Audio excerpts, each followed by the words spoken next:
So Nathan and Alex, thanks for coming and talking to me about this. I just want to follow up and make a really quick video talking about the awesome Live Sound Summit we just did. So Woo! We did and you guys, it! it was a 5-day thing. You guys were hosting all the videos. I think the only time that you guys didn't have to be hosting was when I was doing my little panel. Um, but man, you guys really killed it, knocked it out of the park. Great work. What were your highlights? What were the big moments? Do you want to go first, Alish? Should I go first? Yeah, I mean, it's your baby. You can go first. I love talking about my baby. Oh man, there were so many. But just purely from like an emotional point, there were so many like good laughs that I just like really needed. So yes, I learned a lot, and we could talk about like the 105 things I learned at Live Sound Summit. But just like from moments of pleasure, the first time during Bob McCarthy's keynote, he shared a slide that said something like complete list of amazing things that have happened in 2020. And I was like, oh, cool. He's going to like share some like hopeful insights with us, good things that have happened to him. I know he like contracted the virus and then recovered. And then he revealed that the list just said end of list. Nothing on the list. That's it. Nothing. Well, we had Live Sound Summit, so that's good. That's a great one. No, arguably plenty of great things have happened this year and to plenty of people. But yeah, I think it was just a nice laugh and a reflection of kind of how we all feel that even how silly is it that we were all here talking about working on shows and we're not working on shows, and yet all these people showed up. And so I guess that's my second sort of just favorite moment, is that so many people showed up, because even when we're not working on shows or working on audio, all of these people and you and me, like, we love talking about audio and hanging out with other people who like talking about audio. So you sort of take money and your career out of the equation and you still do it, which is pretty cool. Yeah, totally. Like the sense of community around it was just amazing. And I remember in Dave Ratz, his keynote, or the very first presentation, he was saying, well, I don't even know if we should be talking about this stuff. We're not having shows. And then you just see the chat, like everyone's like, please, I really need to talk about this stuff right now. I thought he was going to bail on me. I thought he was going to be like, I guess I'm going to go. I'm like, no, please. But yeah, it was, man, El Magoo, probably the funniest presentation out of all of them, maybe. Yes. That guy's a trip. So many laughs. I don't know. Yes. And he just like takes profanity to an art. It's so beautiful. And I forget about it. And then it takes me off guard because we're so used to kind of like trying to, remove profanity from when we do professional things like this. And he doesn't. And it's great. And it seemed, he's hilarious. That's awesome. Yeah, Alex, like you guys mentioned, like the sense of the community, right? Yeah. It was exactly what we needed.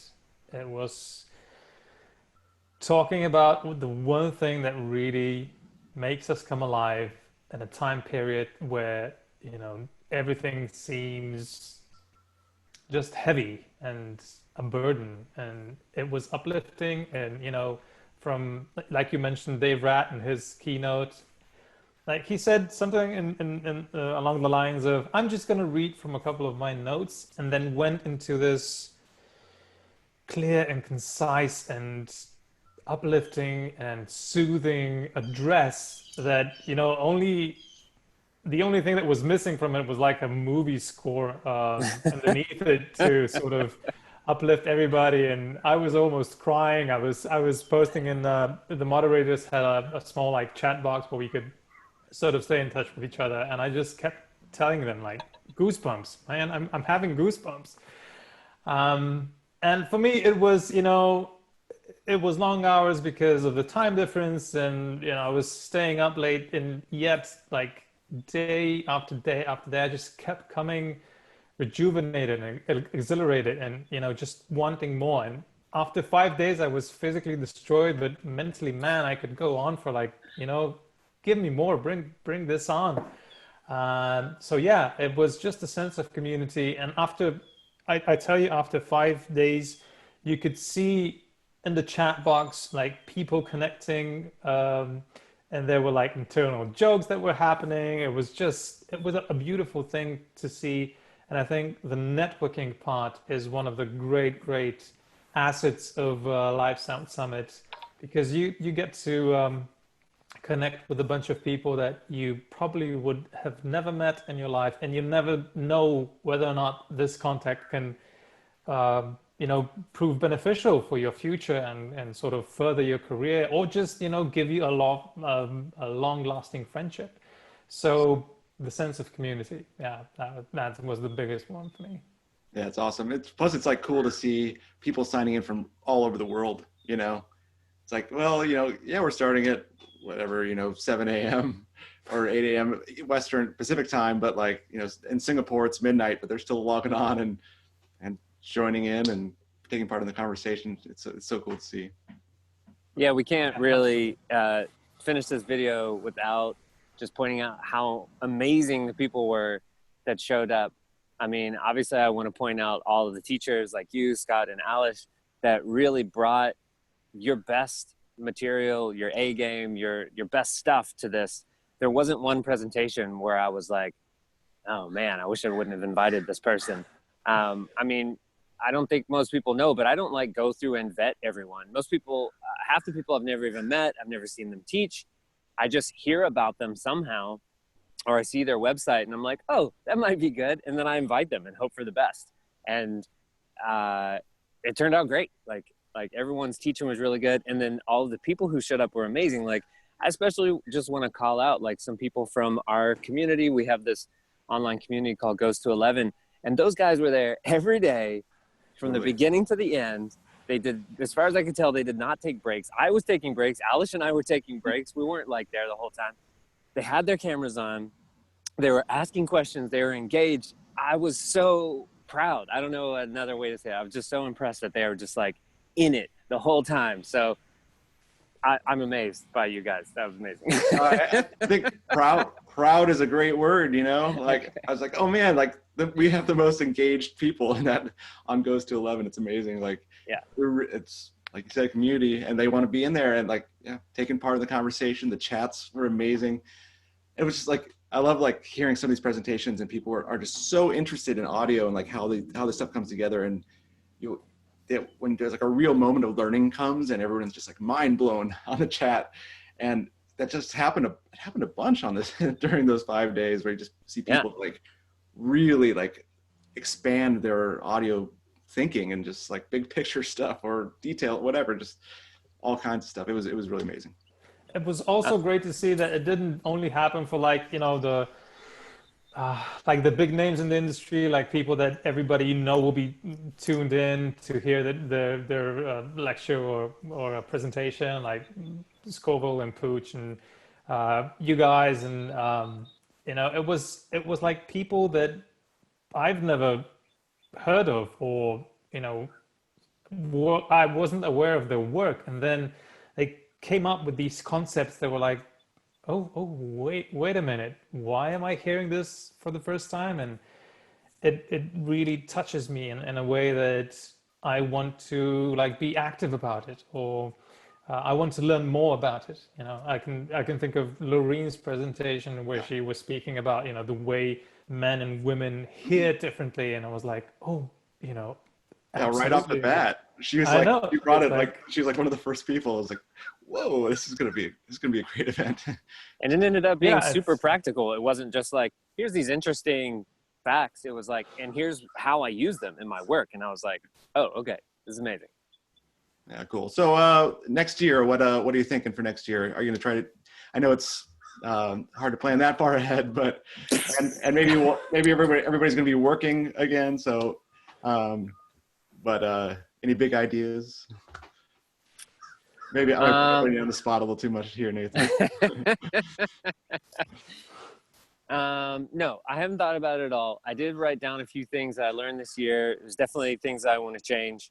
So, um, every year I think I can do whatever I want because people will just show up for the ones that they want. So I think like, oh, I'll make every day, I'll pack every day, I'll make long presentations.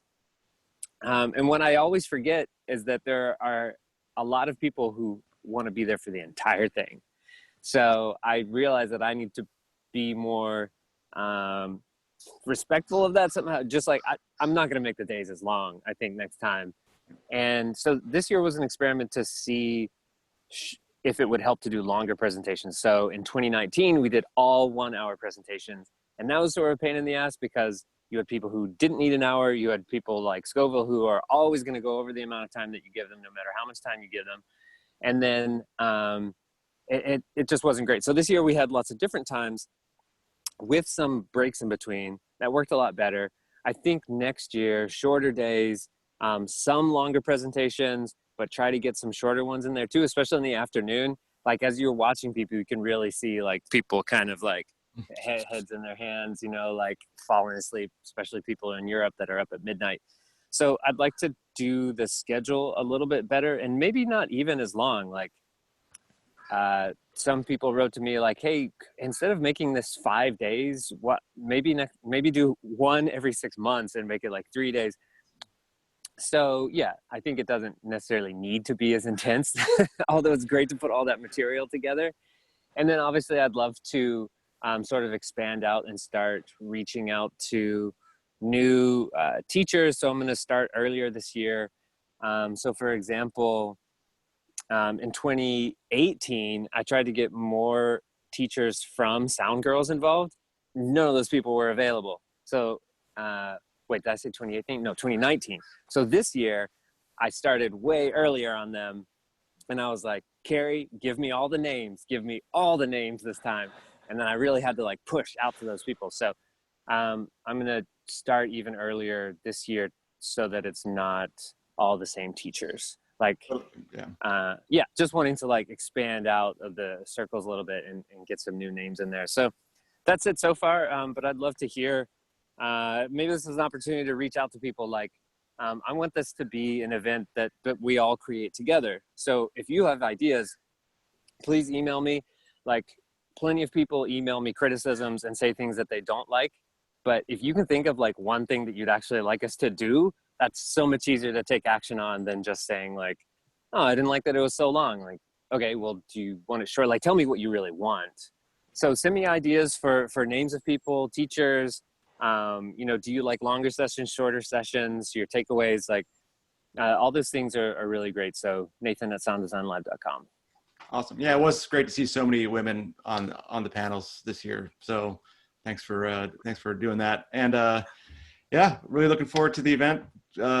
Keep going and getting better and better every year. It's a really awesome thing, and I really appreciate you guys putting so much time into it. It was really beneficial to me. Like technical, I learned a lot, and it was just beneficial just to talk about audio and connect with the community. So thank you guys. Sure. Thank you, Scott. All right. Yeah, thanks, Scott. We'll talk to you guys soon. Thanks. Bye. Bye. Okay.